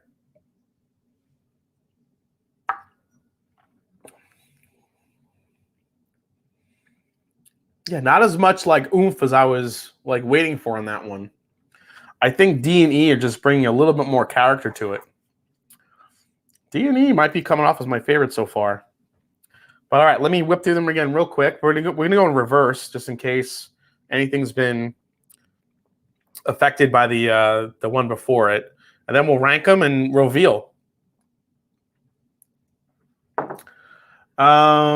William Edwards, love blinding stuff on the shelf. Did you review that Blue Note 17 behind you? Yes, I did, and I love it, and I want more of it because it's that good. So this is actually George Dickel. This is the George Dickel High Corn 83% mash bill, but without the Lincoln County process. So that this is not, there's no Lincoln County process done on this. This is just a pure George Dickel mash bill, and it is sweet. It is layered. It's easily one of my favorite bourbons I've had this year, honestly. I think people just see that it's Dickel, or they read that it's sourced in Tennessee. But Blue Note reached out and they said, "Yeah, it doesn't. The barrels that we have do not go through the Lincoln County process, so it doesn't have that vitamin note to it. It's all sweet. It's candy. It's fruity. It's chocolatey. It's layered. It's such a damn good bourbon, and that one's only 94.8 proof. There are some 100 proof or higher ones out there, but damn, it is so good. If anyone from Blue Note is watching, let me know if I can get a single cask for the Master Journey Whiskey Club, because that shit is stellar. That's right. I'm talking to you, Blue Note. Let me know. I know everybody watching too wants a bottle of that shit, so let me know. Somebody say Dickel. Adam Hinson, loved EC, and I love toasted bourbons. Finally got to try EC Toasted Barrel in Grandview the other night and thought it had a harsh aftertaste. It does. That was the thing that turned me off about it in the beginning, Adam. Totally agree with you. Had a weird, tannic, harsh aftertaste to it. But if next time you try it, see if it's a bottle that's like at least halfway down. It goes away and it smooths out the more it opens up, and it becomes a much better, pour for sure. Yeah, Blue Note 17, so damn good. I shared it all away. I'm telling you, if you gave that to someone in a blind, they would probably never know that it was Dickel. It's that good. Yeah, the Blue Note is another one I could put in the Ultra Age file. That would be a tough one to beat. I mean, it's only 94 proof, but that would be tough to beat. All right, going back to F real quick.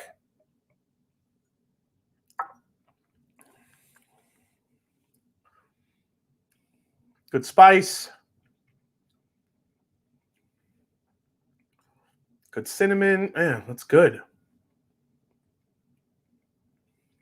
I mean, the finish, I don't think the finish kind of wavers off, compared to E and F. All right, so let me go back to E and see if it's as good as I remember coming off now F here.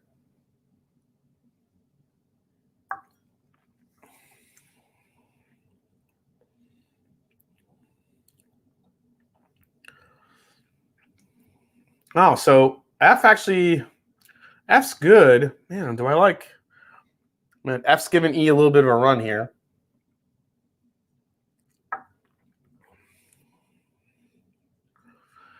Man, F and E are really close. Really close.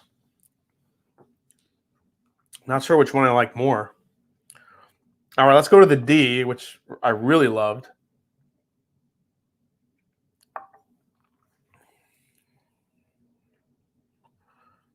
D got a little bit. So again, whiskeys affect whiskeys. D coming off these two.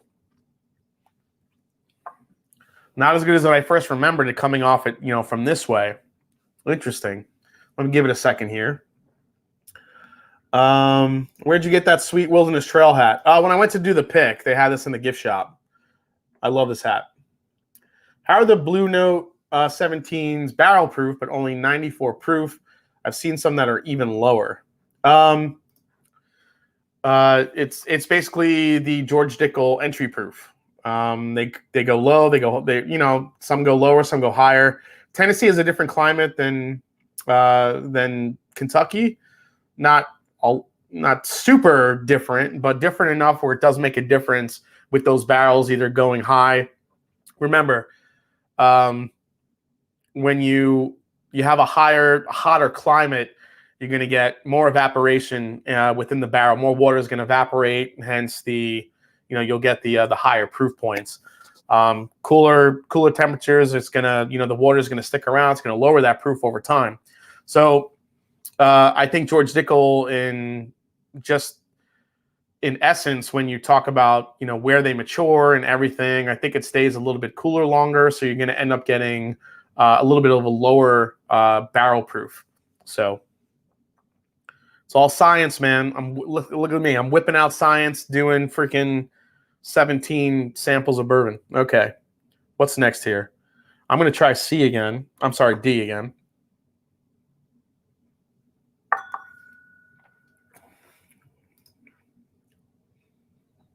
That's right. Everybody smash the like button.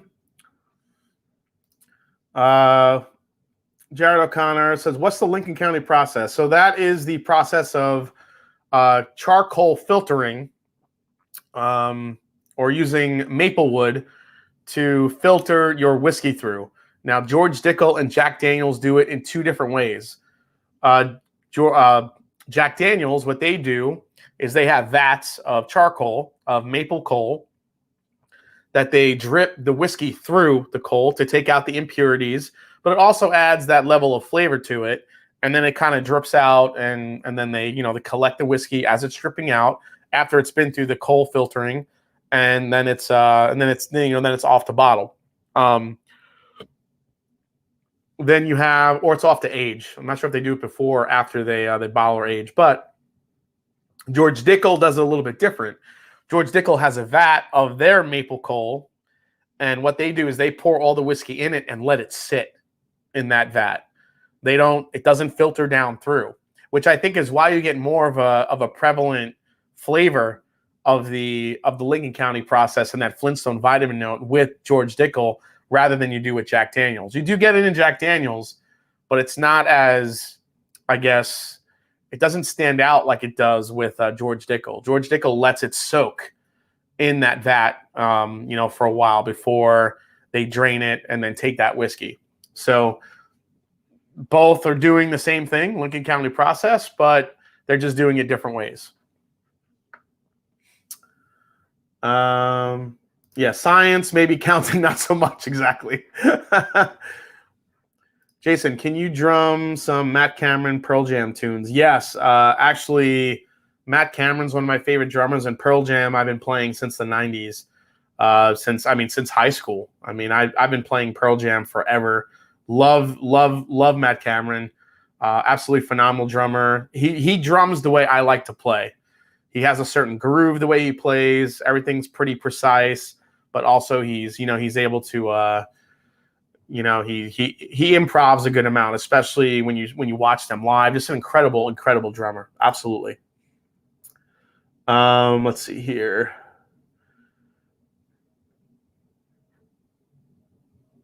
Okay. All right. So D is still holding up. E and F are kind of the problem children. I don't know which one I like more. All right, let's go back to C. So C was the like toasted coconut tropical one I was getting.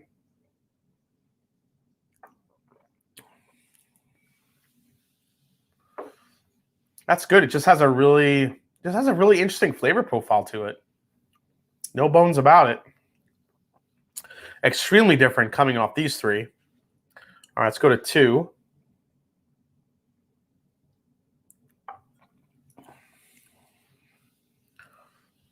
Two is just sweet candy.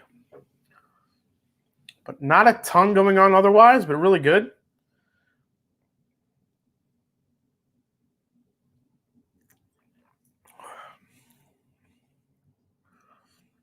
That's as like classic bourbon as you get on that one.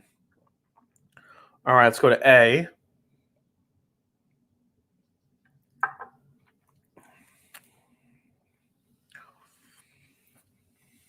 A is funky. A has got the peachy. Oh, I missed the super chat. I'm sorry. Who did I miss? Oh, Eric Thompson. Thank you so much, Eric. Jason, how do you feel about the Mets getting Baez? Dude, love it. Baez is a stud. The problem is that the Mets, as they usually do, coming off the first of all, if anybody's a Chicago Cub fan, I really feel sorry for you because you guys were gutted. I mean, Chris Bryant, Baez, and then, oh my God, the Yankees. I mean, it's like it was hard for me to see what's his name go to the Yankees. I mean, just completely. I was like, out of all teams, he's got to go. I love that dude, Rizzo. Rizzo's got to go to the freaking Yankees because I love Rizzo as a player, I really do. But to see him playing for the Yankees now just kills me. But yeah, I love Baez, dude, and I know he's good friends with Lindor on the Mets too, so I think they'll have a good chemistry at second and shortstop. It'll be definitely an evil combination defensively. So, but the Mets just have to get their bats going. Right now, they're not hitting, and it's definitely affecting their. I mean, they went from 4.5 game lead. I think they're down to like 2.5 games now. They don't start hitting the ball again. That lead's not going to last long, and that's when I always get scared after the All-Star break. The Mets historically, after the All-Star break, play like shit. So hopefully they could stem the tide here a little bit and then start hitting the ball again, and we'll see what happens. You could stop now. Yeah, Rizzo. Everyone. We lost everyone. Exactly. Yeah, they had a damn fire sale, man. It was like everything must go. It sucks.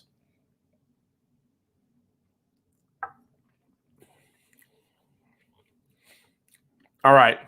I'm going to try to call some of these out here. See, even though I haven't had these some in a while, we'll see how I do. I'm thinking A is the Four Roses. It's got that funky rye, like pickle, fruity aftertaste that I get in Four Roses. So I'm calling A as Four Roses. I'm calling B as the Buffalo Trace.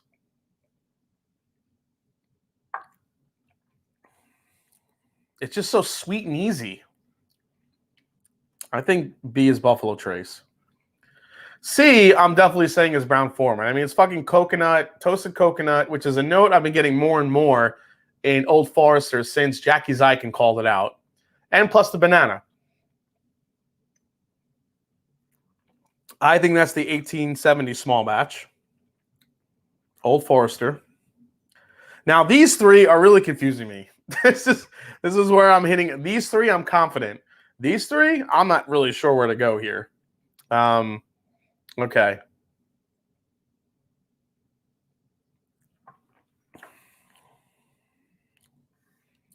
There's a nuttiness to this and a spice that I really like.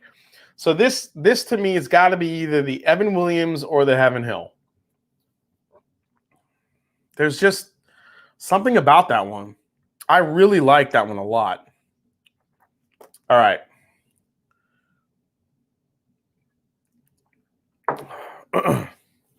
So if A is the Four Roses, I mean, Four Roses small batch has never really been my favorite. It's always been the higher proof Four Roses that I really like because you kind of lose that funky aftertaste, at least to me.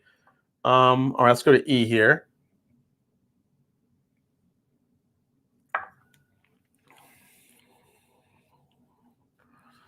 God, E is so damn good too.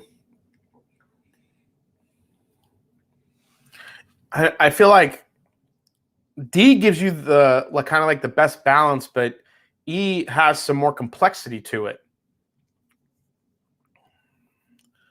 So maybe that's the Russells. It's got the citrus punch a little bit. But then let's go to F here.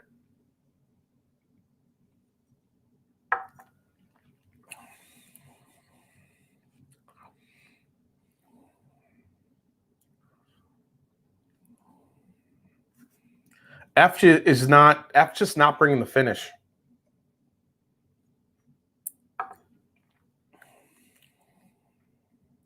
It's good, but it's not bringing the finish.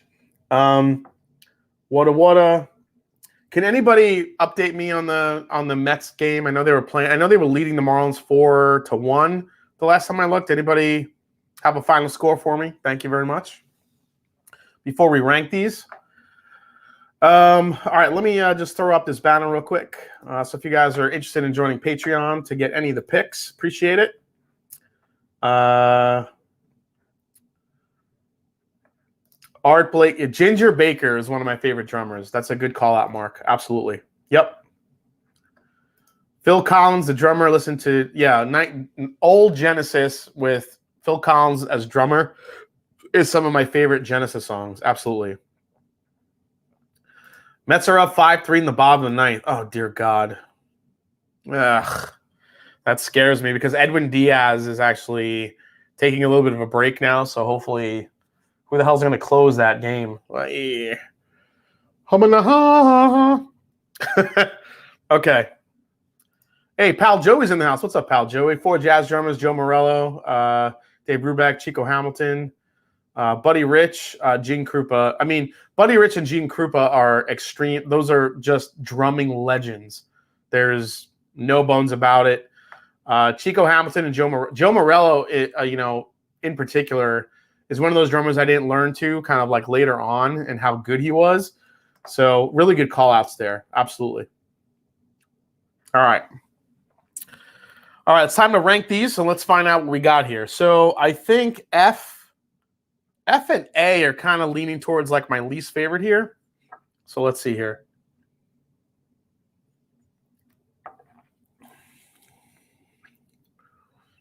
It's not like they're my least favorite, but they don't have the balance and it's not as interesting.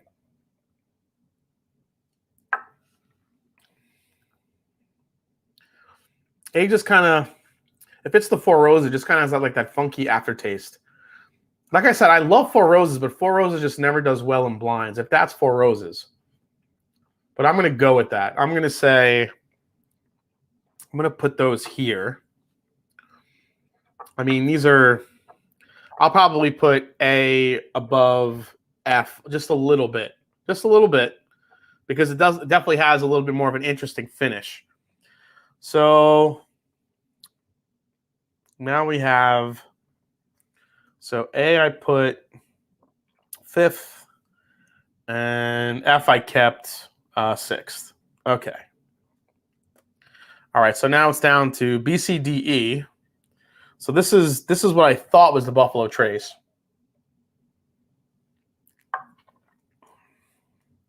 And it's good. It's really sweet, really easy to drink.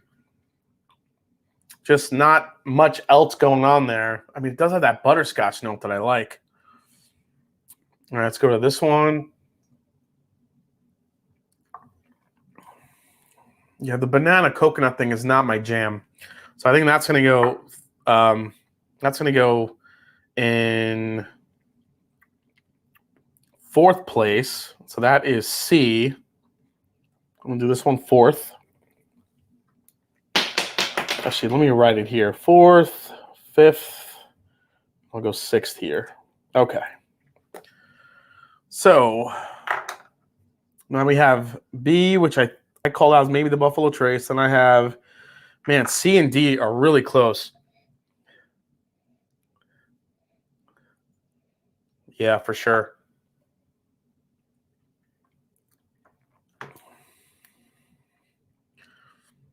Man, the palette on D is really good.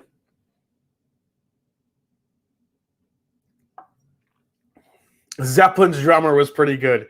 Yeah, John Bonham is basically, besides John Bonham and Neil Peart are my 2 favorite drummers of all time. Easily. I think these two are more interesting than B, the one that I think is Buffalo Trace. So I'm going to put Buffalo Trace 3rd. Now it's down to these 2, D and E.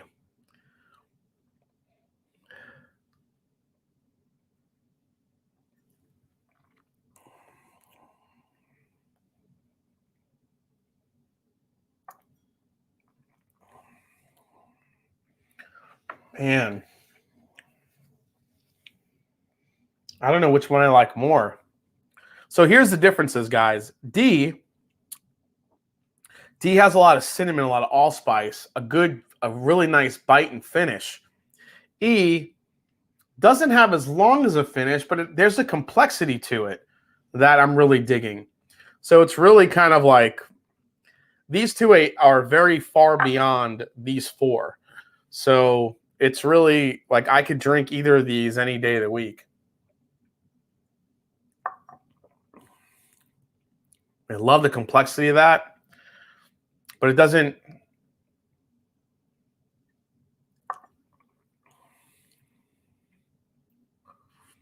Man, I just got like a little bit of a root beer kick on that one. I think this one I like slightly more. The D takes it again slightly a little bit more than E, I think. But both of these are seriously close, and I mean, you could separate them. These are in a different league than these 4, honestly. All right, let's find out what we got, guys. Oh, yeah, Danny Carey from Tool, another one of my favorite drummers, hands down. Fan of Neil Peart and Wild Turkey. I knew I liked you.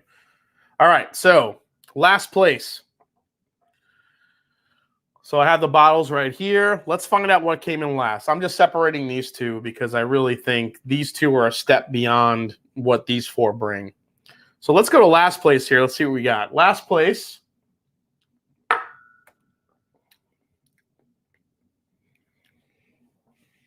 Heaven Hill. The Heaven Hill 6 year.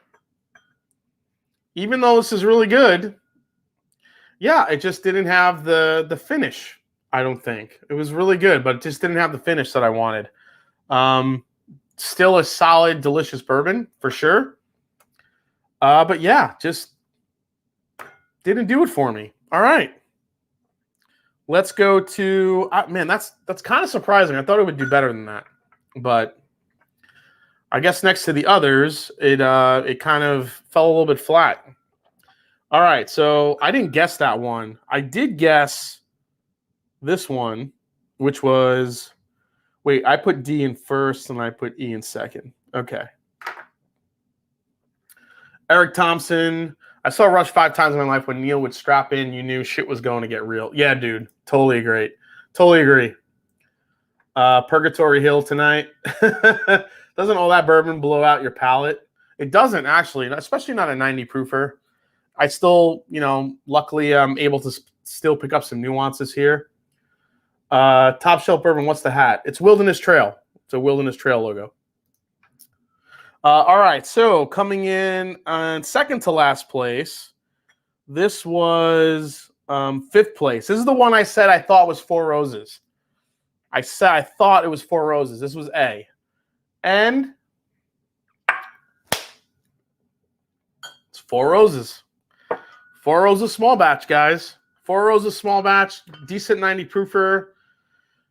I think it just, Four Roses, for whatever reason, I like it better at a higher proof. It just has that funky high rye aftertaste that I think just doesn't do well in blinds. You know, these two were close. I could have interchanged these, you know, even if I wanted to. So, all right. So now we're going to go to fourth place, which I said was the banana toasted coconut one, which I thought it had to be Old Forester. Let's see if I was right. Wait, what? Are you serious? I'm wrong. What?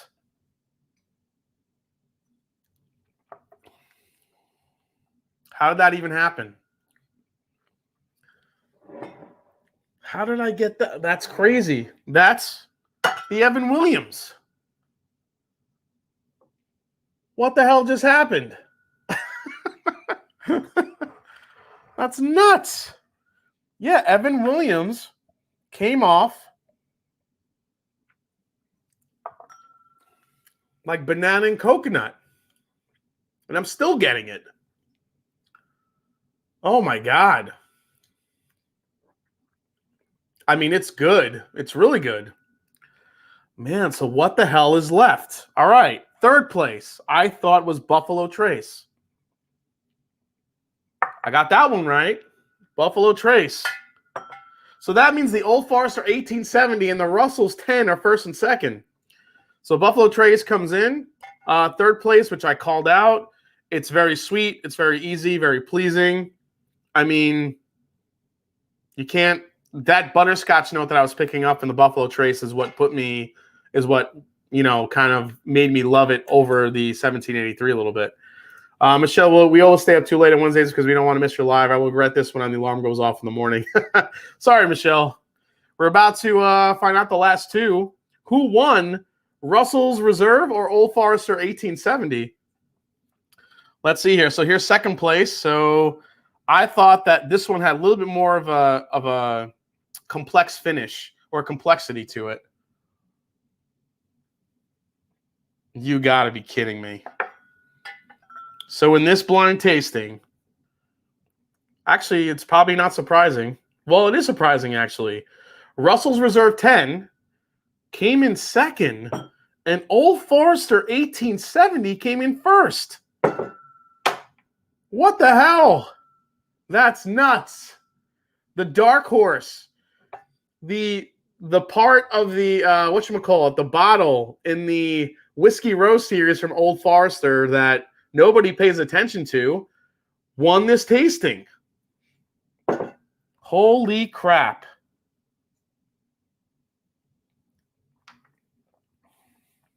Yeah. I mean, it's complex, it's fruity, spicy. I mean, it's good. 1870 for the win. Adam Hinson said, called it. Mike Wiener says EW 1783 is a little banana for sure. Yeah. You got to call Jackie and let her know. This has to be one of the most underrated 90 proofers out there. And because it's so overshadowed by 1920 and 1910. Absolutely. That was a fun, eye-opening blind tasting. Wow. I mean, the Russell's 10, to no surprise, was right there with it.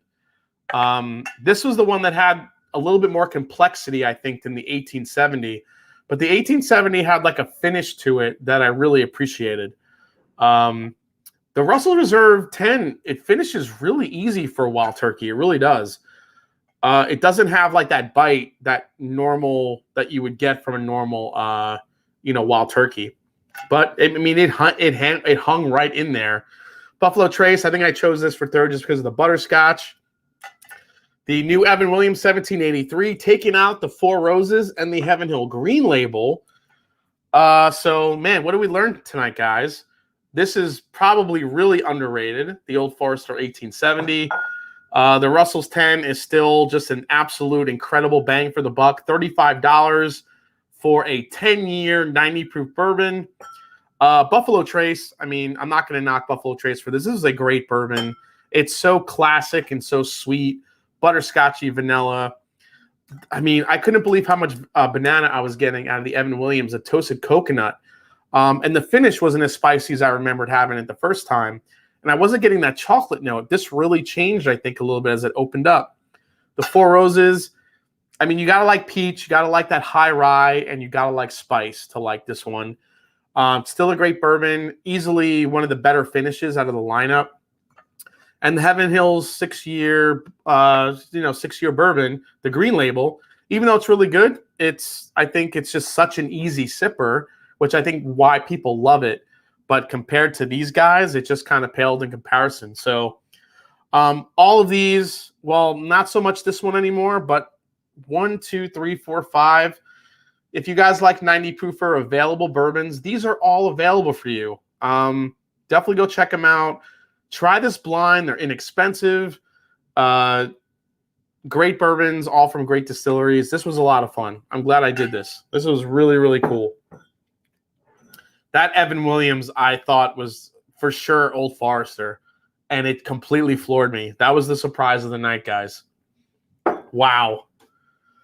Yeah, the Statesman I'm going to be doing in my What's on the Shelf Wednesday. The next one I do for next week, you'll see Statesman in that. Yep. If 1870 wasn't 50, I'd be more interested. So that's the thing. 1870 is like $50.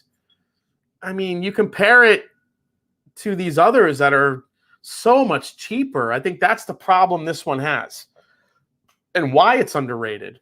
Because if you're going to spend the money, you're going to buy a 1920, you're going to buy 1910, you're even going to buy the bottle and bond. But look, Russell's 10 right here, $35. And then right after that, Buffalo Trace. Unfortunately, this isn't the easiest to find for everyone. But I'm telling you, this Evan Williams 1783, it's a really interesting, great bourbon for the price. This is the big dog, but the smaller one is only like $20. Again, it starts over with like this chocolate spice to it, and then it kind of turns toasted coconut banana. Crazy. So this bottle evolves. So this was a fun night. So, what can I say, guys? This was a lot of fun. We're coming right up on 11. This is really cool. Yeah, 1910 and 20 top shelf. Got some 1915 going on. Russell Reserve 10-year, definitely one of the best bourbon recommendations I've gotten from you for sure. It's a great bourbon, absolutely great bourbon. Guys, really happy you hung out tonight. Thank you guys for all the super chats. Keep a lookout for my next review. We're going to be reviewing the Terry Bradshaw bourbon coming out soon.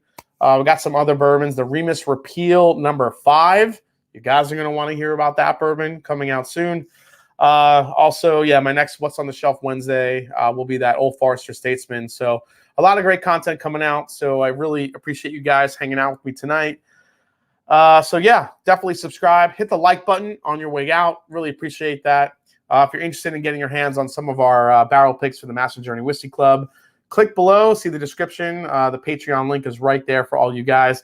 Thanks to all the mods for helping out tonight. Really appreciate you guys. And as I always say, it's not about the whiskey, it's the people you share with. Cheers, and I'll see you right here next week on the Mash and Drum. Take care, everybody. Cheers. Old Forester for the win. Take care, everybody.